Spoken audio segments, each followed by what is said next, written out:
Chapter 14 Unwritten Rules. Quinn, Peter, and Vorden were being escorted by the second-year students to a separate part of the school. The school was split into different sections and the second-year building was separate from the first years. This meant the second-year students didn't really interact with the first-year students. "Shouldn't we just run?" whispered Peter. "It might just make the situation worse. If they were going to do something to us they would have waited until we were on our own." Quinn replied, "It seems like they did this in public intentionally, as if to make a statement to all the other low levels." After walking for a while longer they had eventually arrived at their destination. It was down one of the sides of the second-year buildings. There were a few second-year students who were walking past, but the place was relatively quiet. Sitting down just outside of the building on the staircase, was a tall man with brown hair wrapped in a ponytail. "We brought them here as you have asked, Mono," one of the second-year students said. "You guys can leave," Mono replied as he stood up from the staircase. The second-year students did as they were told and quickly left them to be on their own.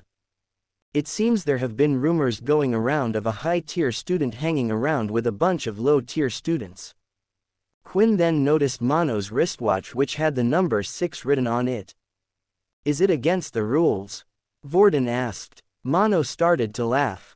"Not quite, but there are some unwritten rules of the academy." Mono then walked over to Quinn. "You see, the moment you start treating this trash like they are useful to society, they start to get a big head." Now that Mono was close enough to Quinn, Quinn was able to use his inspect skill, but when he tried casting it, the status screen that appeared was blurry. It looked like the status screen itself was melting and all the information was unreadable. "Is it because I'm out in the sun?" Quinn thought. "Look at this scum," Mono said. "I'm only a few feet away from him and there isn't even an ounce of fear in his eyes. You know, I'm happy that the war started because it got rid of people like you and only the strong survived." Quinn's blood started to boil. He hated the war and how it had taken everything away from him, including his parents. He no longer cared if he was going to take a beating or not. All he wanted to do was punch Mono in the face right there and then. At this distance, even if Quinn's punch was slow, it should still hit. Quinn couldn't hold in his anger any longer and threw out a punch, but before Quinn's punch was even thrown out fully, Mono had already taken a step back, causing Quinn's fist to hit the air. Vorden then took this chance to grab onto Mono. However, once again Mono had moved before Quinn had even started his action, causing Vorden to grab nothing. "You think I'm going to let someone touch me whose ability I don't even know?" Mono said. "I didn't come here to fight you guys. Today was just a warning. There are some people in this school that not even the military can touch, and if you continue acting this way, they will get invileveled." With that, Mono headed back up the stairs and into the second-year building. "Do you think he's serious?" Peter asked. "I know at school they didn't like this type of stuff, but it seems even worse now that we're in a military school. Why don't the teachers do something to stop it?" "Because it works in their favor," Quinn replied. "The strong bullying the weak causes the weak to go on the path to find more power. But if you were weak to begin with and don't have the family backing to help you, where would you go to get this power?" "The military," Vorden answered. "Exactly. The teachers and the school don't do anything because it benefits them. After experiencing hell for 2 years, your mind will have been broken down.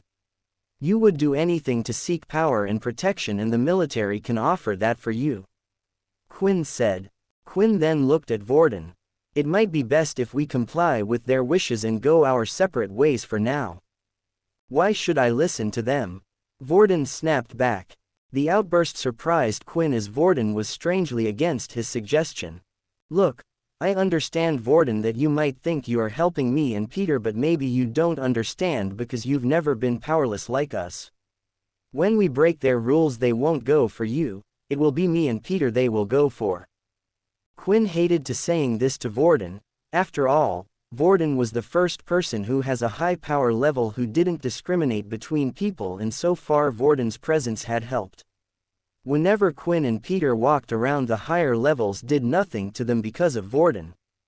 But this had only attracted bigger fish. something that Vorden and Quinn couldn't handle, at least, not yet anyway. Fine, have it your way, Vorden said with anger as he stormed off back to the dorm building. Maybe we should have explained it to him better, Peter said. No, it's fine, it's better this way, Quinn replied.